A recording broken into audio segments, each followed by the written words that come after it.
lá, então eu vou te apresentar. Esse aqui é meu amigo Jorge, meu camarada. A gente gosta muito de conversar e sair os assuntos mais diversos possíveis, né?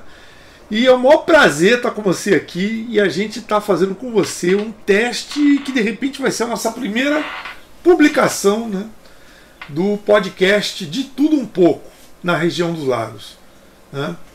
Então a gente está aqui na região dos Lagos falando de tudo um pouco e agora com o Jorge.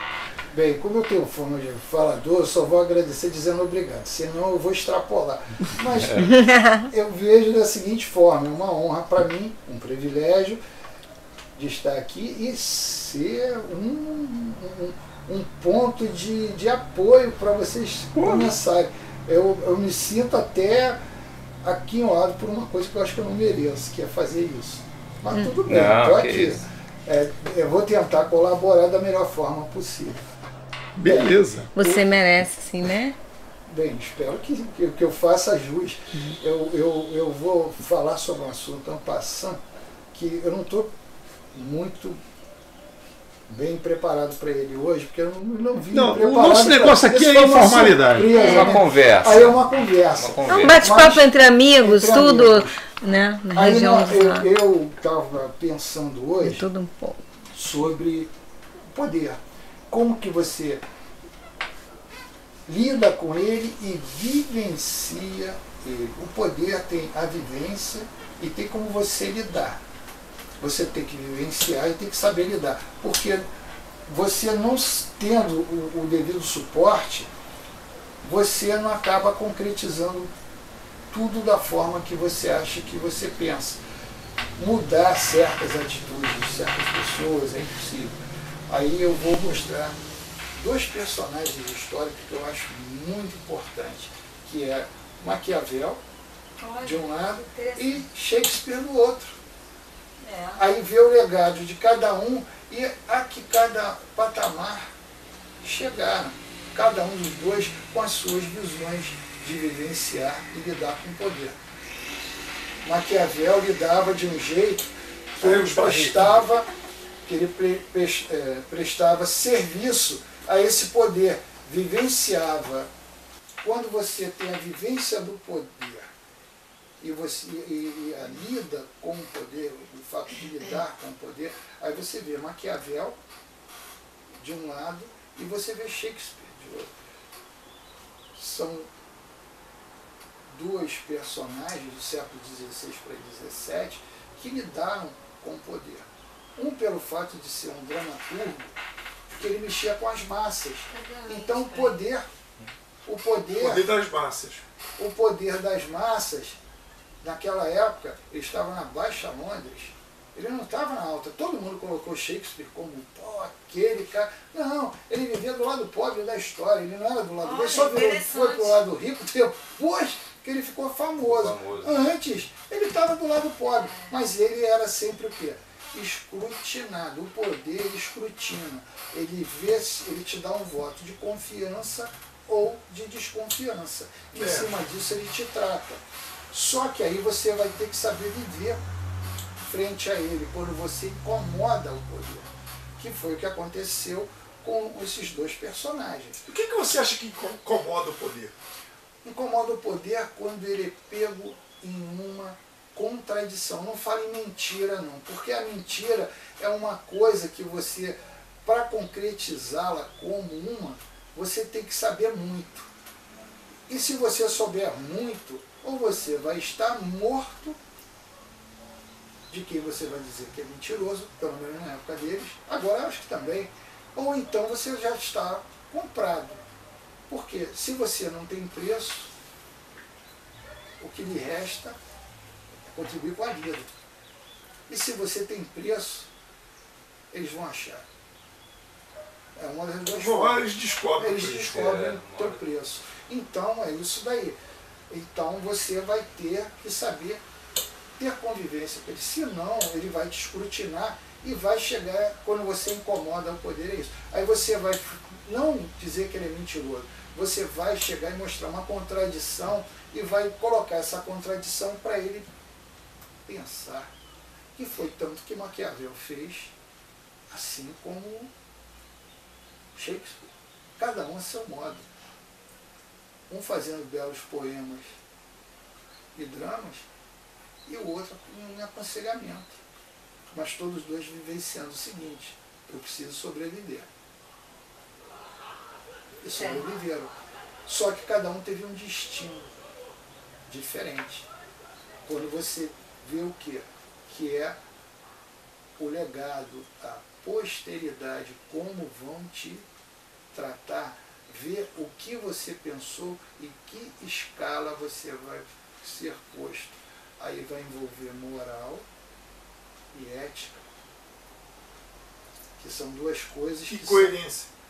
A coerência todos dois tinham, porque todos dois sabiam o que era certo e o que é errado. Eles eram coerentes, eram inteligentes, mas cada um escolheu ver a moral e a ética por prismas diferentes. Isso não quer dizer que todos dois não tiveram contribuição. A moral e a ética, prismas diferentes. Elas têm prismas diferentes? Tem, porque o que pode ser ruim para mim pode não ser para você. Vou te dar um exemplo.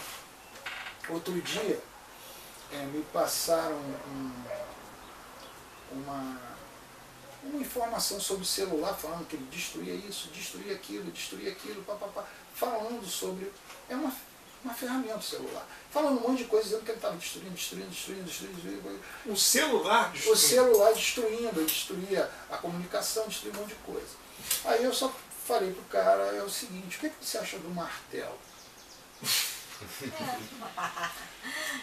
O martelo... É uma boa analogia. O martelo, esse ditado oriental, se um prego se destaca, o que você faz com ele? Dá uma martelada. Martela, porque ele se destacou. E isso daí é para quê? É um ditado que vem do poder, porque se você se destacar e for incômodo, você é um prego. Vão te martelar. Te martelar. Então é o seguinte, aí você pode pegar esse mesmo martelo, chegar, já que você quer martelar, você chegar e esfacelar a cabeça de uma pessoa com martelo. Ou então bater um prego normal e dar para ele uma analogia de que um prego, quando se destaca, precisa ser posto no lugar. É verdade, Certo? certo. Um é analógico e o outro é realmente uma vivência da questão de você usar um martelo. O martelo deixou de ser ferramenta por causa disso? Não. Não. O celular é uma ferramenta. Vai de quem usa e para que usa. Aí é que vem a ética e a moral. Tá? Porque pode ser... A Bíblia é uma ferramenta? A Bíblia é uma ferramenta de convivência e tem muito aprendizado ali que as pessoas não veem. Simplesmente a leem por Ela também achar pode ser usada para martelar? Pode. Também ter é uma exemplos ferramenta, né? Ela é uma A ferramenta. Bíblia é uma Ela é uma ferramenta, ferramenta de como você pode viver. Mas normalmente ela vai te ensinar a você ultrapassar essa parte de você ter que martelar. Você vai simplesmente adequar, você vai simplesmente tentar harmonizar, você vai colocar um jeito de não passar ali, ou se passar tem alguma coisa para te proteger anticural, não te rasgar uma roupa. É verdade. A Bíblia é isso, é convivência, que é onde essas ferramentas são mal usadas. Entendeu? A Bíblia também já foi mal usada. A cruzada é um exemplo. Nossa, como foi? Entendeu? Mal usado. Só que existe só cruzada. Se você for pegar toda a história, você vai ver que não é bem assim. Existem desdobramentos. E vários são eles. Eu não sou historiador suficiente para contar isso aqui. Eu não estou preparado para isso, mas eu sei que existe. Porque até para você lidar com o divino, se você tiver mais conhecimento, você tem o poder. É verdade. Que é o que Aceitas, aconteceu. né? O que é que aconteceu com os dois? Mas acontece o Maquiavel. Maquiavel e Shakespeare. Shakespeare, eles eram da mesma época? Não, né? Não. São épocas diferentes, São né? épocas diferentes, mas bem curtas. Eu Bem não curto, tenho bem né? essa noção agora, porque eu posso até depois ver isso para te dizer. Ah, tá. Eu sei que Shakespeare foi século XVII. Acho que Maquiavel é um pouco antes. Ah, sim. Olha, mas Século só para fazer um adendo, 14, 15, por aí. Por aí. É, verdade. aquela diagrama da espiral da evolução humana que eu tinha falado contigo, ela também relaciona o nível de poder de cada nível de consciência. E é um erro a gente pensar que o nível de consciência mais alto significa maior poder. Não. Não é. Se a gente analisar o nível de consciência das fases mais baixas desse nível de consciência, elas têm um maior poder. O nível azul, que é o nível das cruzadas, a cor azul não é à toa, porque ela arremete à Idade Média com aquelas bandeiras azuis que eram usadas nas cruzadas. Né? Por isso que é chamado nível azul de consciência. É um nível que tem um bom poder. Só que o vermelho ainda tem mais poder ainda. O nível abaixo do azul, que é o nível vermelho, Eu sabe lutar. é um nível que tem um grau de poder maior ainda. Né? Então é muito interessante ver isso, porque às vezes a gente pensa que só o conhecimento que eleva o nível de consciência, né? Mas isso não significa ter mais poder, não. Sim.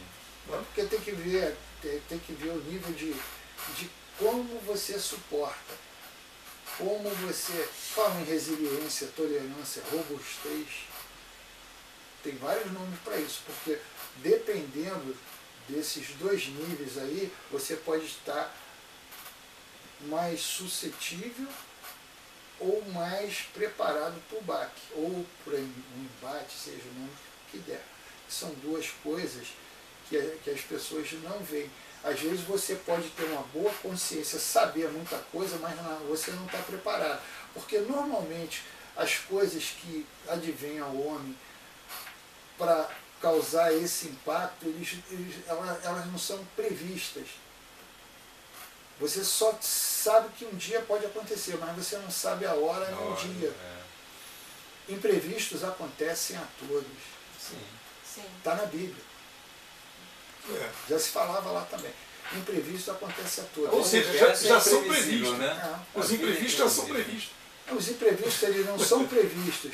Eles são... É uma brincadeira que eu estou fazendo. Eu sei, eles não são previstos. Porque se você os previsse... Está previsto na Bíblia. Não teria Você, não, Boa. no caso, ele só falou, ele te avisou, ele não te deu dia. É um outro nível de previsão. Você foi avisado. É o que você tem que se preparar. Hoje em dia se fala muito em uma coisa chamada cisne negro, que é o quê? Isso daí vem de teoria dos números, é Gauss. Você tem a parte que você tem distribuições de probabilidade equidistantes, e você forma aquele sino. Na hora que você pega um cisne negro, essa teoria ela já não já passa para uma matemática mais especial, que ela é mais afinada de um lado, e depois ela tem uma cauda, chama-se efeito de cauda, porque a probabilidade inicial é totalmente diferente da final. Você não sabe quando ela vai acontecer, você tem mais previsões em um certo instante comum. Mas na hora que ela sai, ela vai sair numa hora bem imprevisível. E tem coisas que são coisas que o poder lida.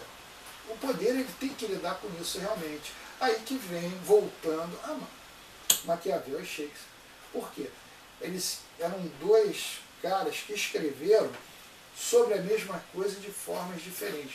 Um sobre os resultados e como você tinha os dramas do poder. Shakespeare, Romeu e Julieta.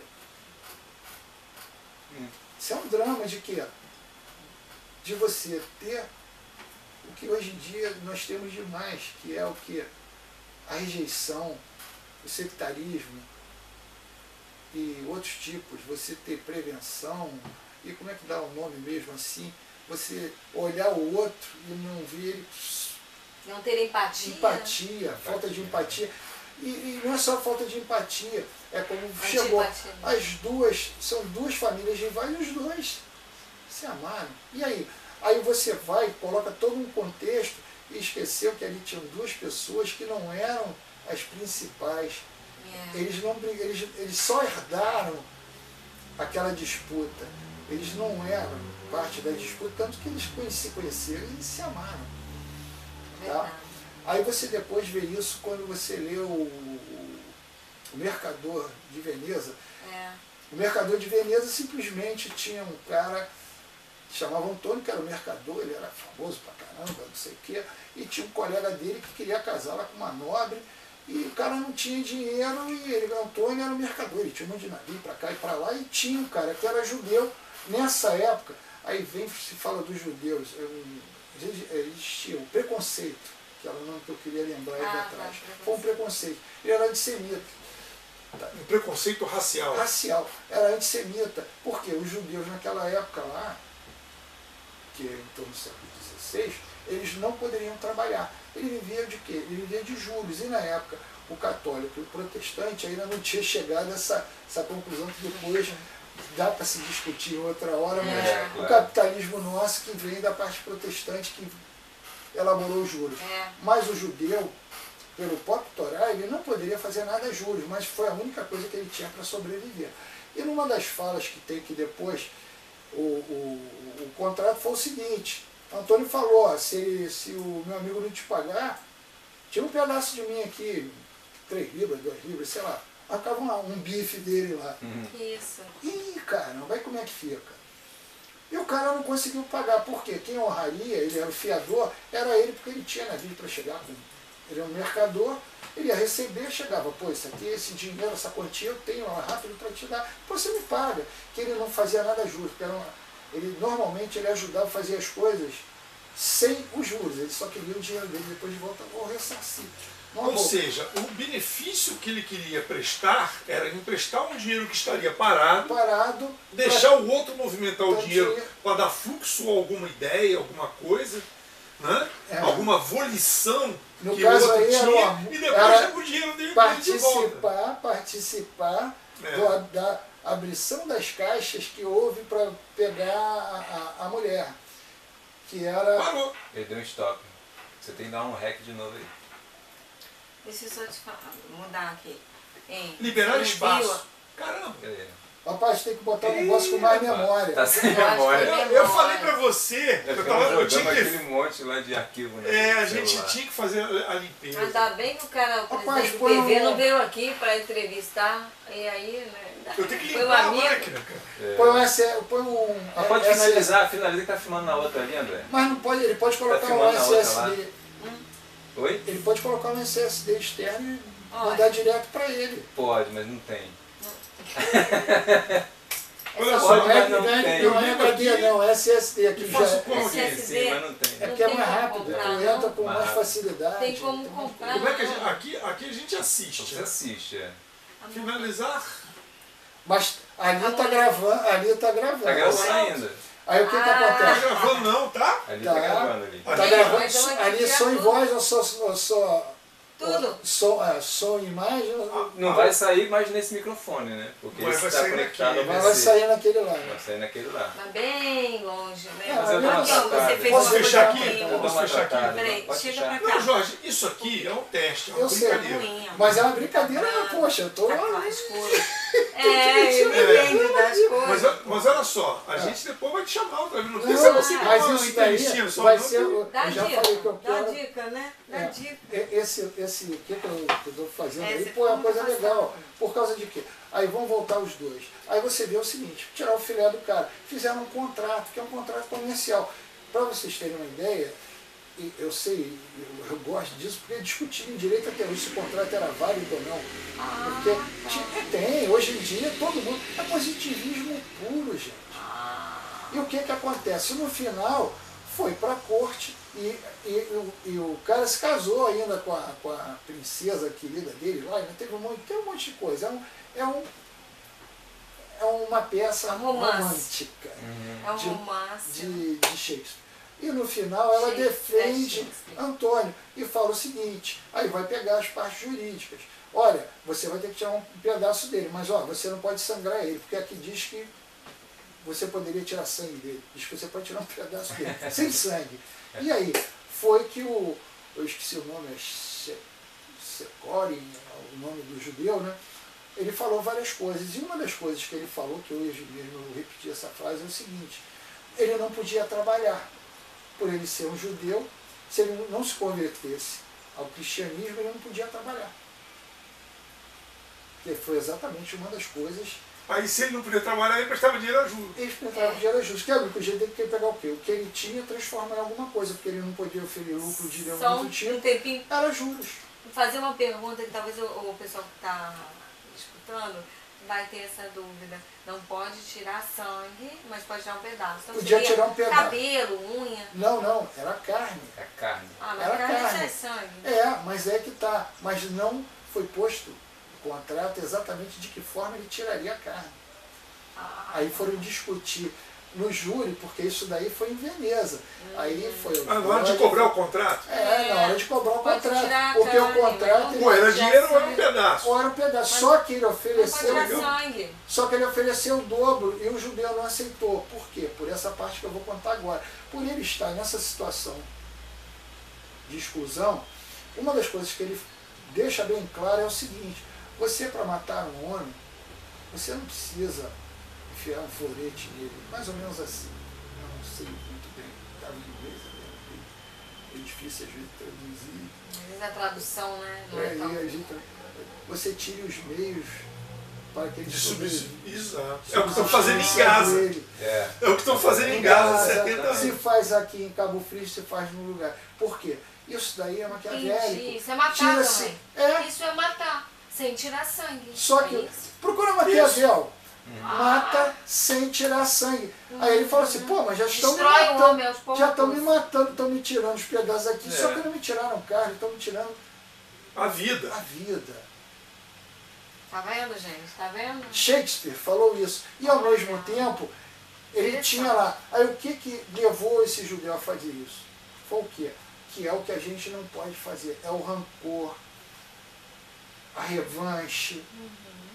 Ele se sentia numa posição inferiorizada, aí pegou o mercador de Veneza e foi descontar nele tudo que ele sofria, não só pelo mercador de Veneza, mas por vários outros. E todo mundo tinha esse pensamento na época que ele era Ou judeu. seja, era uma forma de ter uma simbologia. De simbologia. Ou seja, o dinheiro, o contrato e a carne. E a carne. Era uma Aí para ele simbologia. tá vendo como é que é bom você ser posto numa condição que você não tenha saída? Eu não quero te dar. No final, acabou ele pagando, se me falha a memória, porque ele perdeu e eles tiveram que entrar num acordo. E tinha coisa que ele fazia assim: ó, você não pode ferir. Aí existiam as outras: você não pode ferir, você não é veneziano, você não pode ferir ele, você tirar sangue dele, ó. E outro, se você botar um contrato extorsivo, eu vou pegar parte disso que ele não. Aconteceu isso. Parte vai ser para sua filha, outra parte vai ser do Estado. Ele sofreu sanção. Não tinha Estado naquela época ainda. Mas era Era- o Dodge, era- Veneza era Estado. Aí é que tá, todo mundo pensa que não. Mas Veneza, nessa época, Já era Estado? era Estado, Estado. né? Por isso que existia o contrato, e o contrato ia por e foi juridicamente tratado. Quem faz isso é Que ano era isso? 1600, alguma coisa que Não tinha Shakespeare- Estado, era feudo ainda. Não, mas Beleza. esse feudo. Na verdade, não, o que tinha era um feudo. era o feudo, mas esse feudo ele tinha Tinha um reino. um reino. Não Mas é Estado. eu sei, Autonomia, não é- mas né, ele tinha autonomia independência. dele e ele existia o quê? Ele existia, não vou dizer que. Aí é que vem, era uma plutocracia. Plutocracia, sempre foi. Ah. Entendeu? Não é um Estado de forma de hoje, mas existia esse Estado. Tanto que houve o quê? Era para ser cumprido, chegar lá, arrancar a carne do cara e acabou. Mas houve a discussão, por quê? A Estado. Isso daí que as pessoas têm que entender. O Estado está em vários níveis de discussão. E essa é a vivência do poder. Estamos vivendo qual Estado? Trazendo para o dia de hoje, existe até o Estado dentro do Estado. Dentro do A Estado. A milícia é um Estado, um Não, poder olha de só, Estado dentro olha do só, Estado. o Estado, pelo que eu tenho visto mais recentemente, o Estado já é uma coisa surgida depois do feudo. Não. É pós-feudo. Pós-feudo. É após Porque o antes feudalismo. o feudo, qual é a diferença do feudo para o Estado? O feudo, o senhor feudal, ele conseguia controlar o feudo com o seu poder pessoal, porque tudo era dele. E os cidadãos, que não tinham cidadão, eram servos, do quê? Do senhor feudal. Aí o senhor feudal nomeava os seus suzeranos e os vassalos, e os servos. É aí que eu vou te contar a mudança da história. Só que você está esquecendo de uma coisa. Como é que eram feitos os dodges lá em Veneza? Para ver. Eram as famílias eleitas pelos interessados. Amigo, tinha tempo. E eles eram trocados. O servia trocado. Aí está a diferença. Aí é que Shakespeare fez o Mercador de Veneza por isso. Porque estava perto, sabe de quê? 1600 e alguma coisa, foi a Revolução Gloriosa deles. Revolução Francesa? Não, inglesa. O rei detinha o poder, aí é que houve o parlamento inglês. Revolução Gloriosa, mudou a questão parlamentar inglesa. O inglês. Aí uma visão agora que eu vou... Tá me entendendo o que Shakespeare fez? Isso criava um limite, porque o mundo era menor, eram menos pessoas e o mundo era menor. Mas conforme a população foi crescendo e o feudo foi se expandindo, se desenvolvendo, o Reino Unido se expandiu, né? Foi a Revolução Gloriosa Inglesa, rapaz, que eles chegaram nessa época e tiveram que decidir quais eram as atribuições do rei. Aí você falou em feudo, estava mudando. Shakespeare fez isso. Eu não sei completamente a história. Mas existem vários reinos na Inglaterra, existiam vários reinos. Vários reinos, por isso que é Reino Unido. Eles conseguiram unir.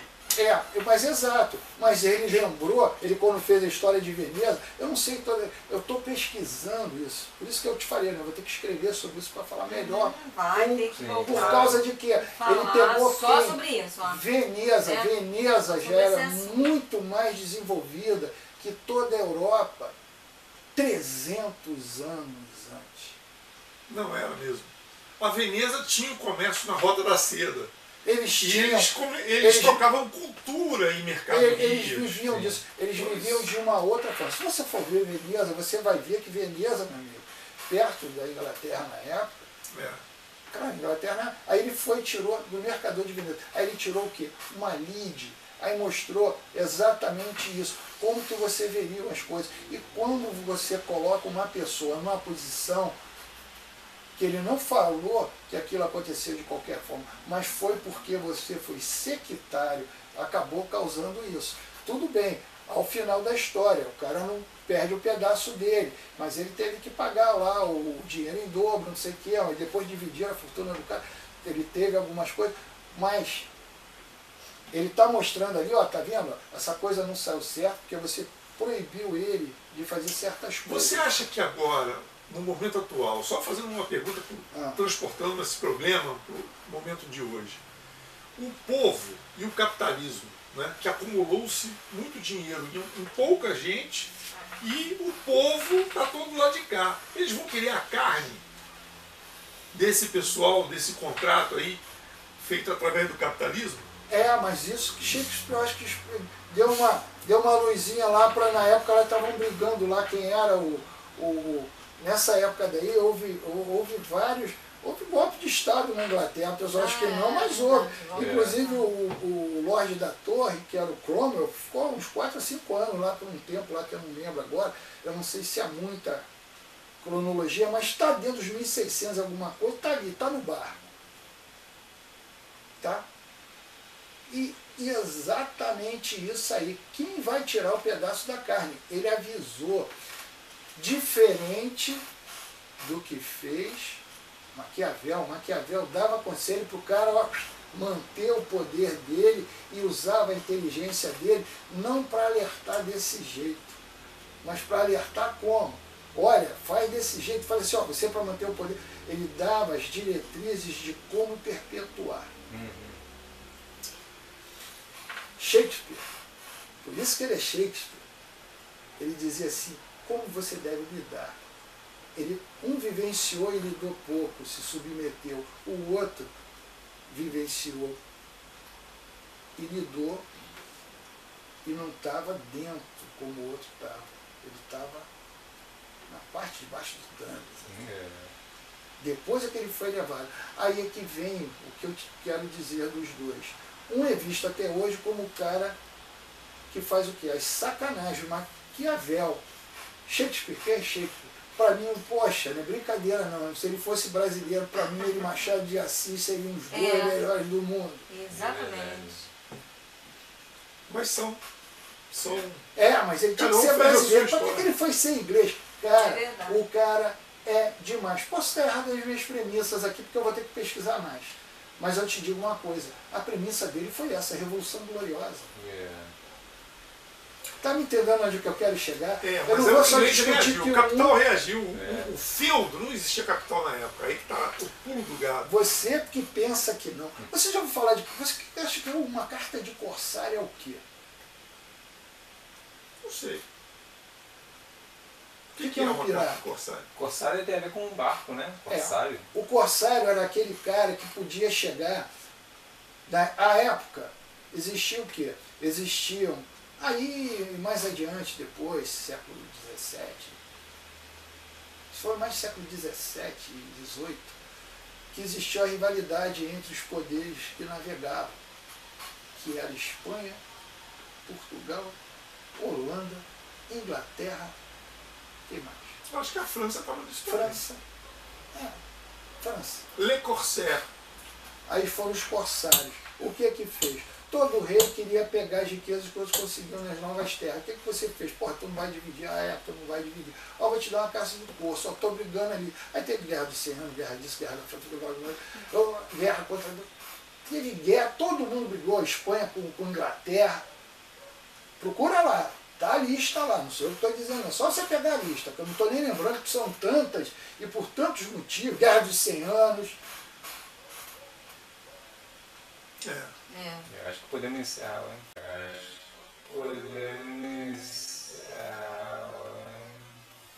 O que acontece? Botaram o corsário ali. O corsário era o cara que roubava em nome do rei. Aí ele passou a querer botar no bolso dele, aí ele virou o quê? O quê? Pirata. Pirata. Olha só que interessante. Por isso que eu te digo, o Estado